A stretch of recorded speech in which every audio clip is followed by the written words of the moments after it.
This week, we are one-on-one with the Des Moines Register reporter acquitted after police arrested her while she covered a protest last May. Find out why she believes she was the only journalist arrested that day, plus what it is like on the inside of county health departments with trying to vaccinate more people, but also still having to say no sometimes. And in the Insider's Quick Six, the balance between police trying to bring order with the media making sure you know what's happening. From your local election headquarters, this is The Insiders with Dave Price.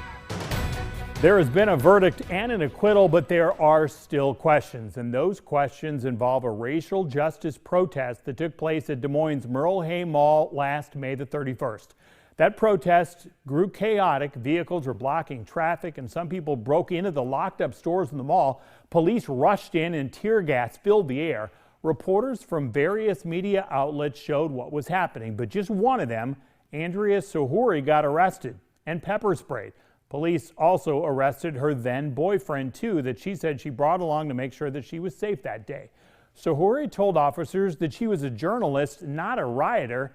Polk County Attorney John Sarcone, who's been on the job for 30 years, chose to take her case to trial. He told the Washington Post that Sohouri's case was not about free press, that she wasn't wearing media credentials that day during the protest, and that she'd actually been part of the protest. This was Sohouri's reaction following the jury's decision on Wednesday to acquit her. She waited nearly 8 months for this moment to clear her name. I asked her if she worried that that jury would find her guilty. From the beginning, my lawyers, Nick Kleinfeld and David Yoshimura, have been extremely confident. They're extremely smart. You know, we did nothing wrong, and I was confident that that would show. We had the evidence. We had ample evidence that I did nothing wrong, and I was just doing my job while complying with police orders. And I mean, that showed in the evidence, and the jury, agreed. So. Were you thinking this would be dropped before it made it to trial? Yeah, absolutely. I didn't, in the beginning, I thought, okay, well, now there's no reason that they, didn't know I was a journalist. There's other journalists on the scene. They weren't arrested. So, but I guess that wasn't the case. At the time, and you talked about this in court, you weren't wearing a badge to say that you worked at the Register. In hindsight, was that a mistake? You mentioned that in some cases you think it's actually an advantage to not be sort of outed as a reporter because people may be more comfortable talking to you and that kind of thing. Oh yeah, I mean, it's not even me who just thinks that. I think many journalists, I've taken a lot of seminars on covering civil unrest, and many journalists, very experienced journalists, would advise not to always wear your press badge, not just because you want to be more approachable, but because in recent years we've seen more assaults on journalists, not just from law enforcement, but even protesters. There's this growing sentiment that the media is the enemy, and it's part of protecting yourself sometimes to hide those credentials. So how would law enforcement know who you are without any ID? Well, I actually did have an employee badge that they didn't want to look at, but I didn't even physically have an ID issued to me. It's not required by the state of Iowa.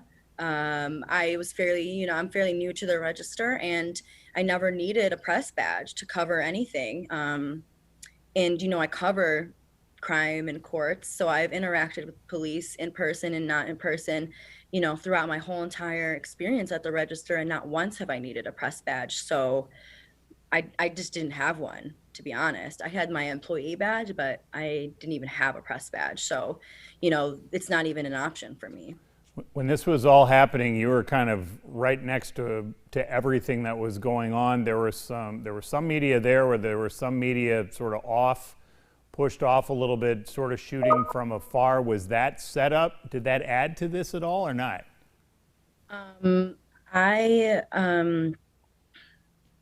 The state just argued that I allegedly heard a clear dispersal order, which evidence shows that was not the case, and that I knowingly refused to not comply with that dispersal order, which is also not the case. They used KCCI footage as the main basis for their evidence, and the footage shows that KCCI reporters were right next to me. So I thought that was a little bit ironic, but. You were the only one that was arrested that day. Why is that?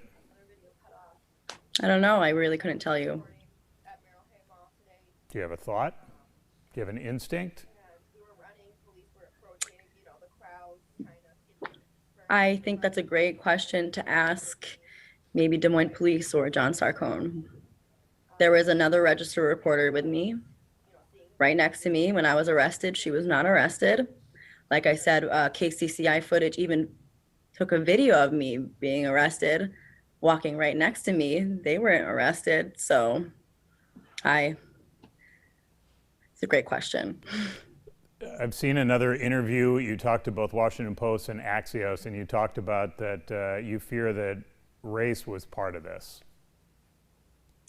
I was the only woman of color journalist at the scene, and I was the only reporter arrested at the scene. I can't necessarily deduce or just, make, I can't necessarily say for certain what people are thinking in their head, but I think the facts can speak to themselves that I was the only, sorry, my email's going off, but I was the only I was the only reporter of color on the scene and the only reporter arrested. So I think I'm going to just let the facts speak for itself.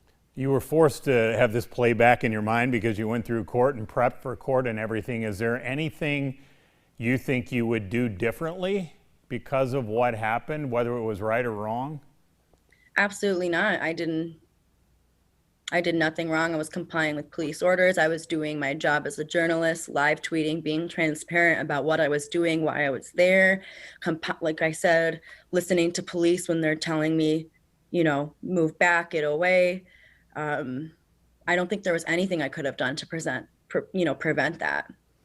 You received support from supporters in Iowa, obviously, but really internationally. What did that mean as you were going through this entire process? It was a good feeling because, the state of Iowa was, presenting a case against me, and that's really intimidating. So it felt really just overwhelming gratitude, and, I was so thankful for all the support I was getting from across literally every corner of the world. And it was really also touching to see how much, this country and countries worldwide really value, freedom of the press, a just democracy, our First Amendment rights. And yeah, that was really inspiring. So. Do you trust law enforcement? You still have to cover them, right? Yeah, I've remained professional. I continue to remain professional. I continue to do my job. Has this changed you at all? I think it's just made me a stronger journalist. People watching the video, and you got pepper sprayed, you got arrested. Did you get sprayed more than once? Yeah, it was hard to determine. It felt like I was sprayed more than once. Yeah, just because my whole left arm was covered in pepper spray, and then my face. So, it certainly felt that it was maybe twice. We were at a different rally downtown, the one near the State House, and I think we got sprayed by whatever it was, probably 3 different times. As you know, that stuff like sticks in your nose and chest, and the next day you're still kind of burnt and you can feel it, but you have almost the trauma of just going through the whole process too. So yeah, I was pepper sprayed at very close range. I thought I was gonna go blind, and that's how bad it hurt. I've never experienced a pain like that. I've never been arrested and pepper sprayed. So definitely traumatic. You mentioned that you're still going to be committed to being fair and impartial, unbiased, all those things. For those, you also mentioned you're a young journalist, but for younger journalists, for journalists to be, as they watch what happened, are you concerned that they will think that it is not safe to be a journalist in those types of situations? The rhetoric right now is far different than most of us have ever experienced, regardless of how long we've done this for a living. The media is the enemy of the people, all those kind of things. We've all faced threats far more than most of my friends have ever dealt with in their career. Are you fearful that this will sort of scare people out of the field?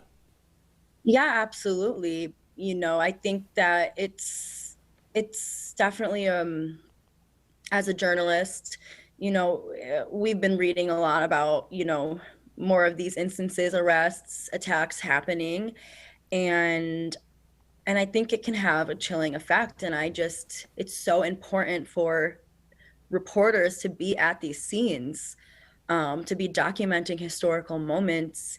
If we didn't have journalists on the scene, we would not know what's going on in this country. So it's so important. And I just hope, that despite my experience, people can be, inspired by it, rather than, deter them from, the field. Because in my case, I fought it, and the truth came out, and justice, was served. And, I came out stronger from it. And I hope that, younger journalists can see that and realize the importance of this job and how it really is essential to a just and free democracy.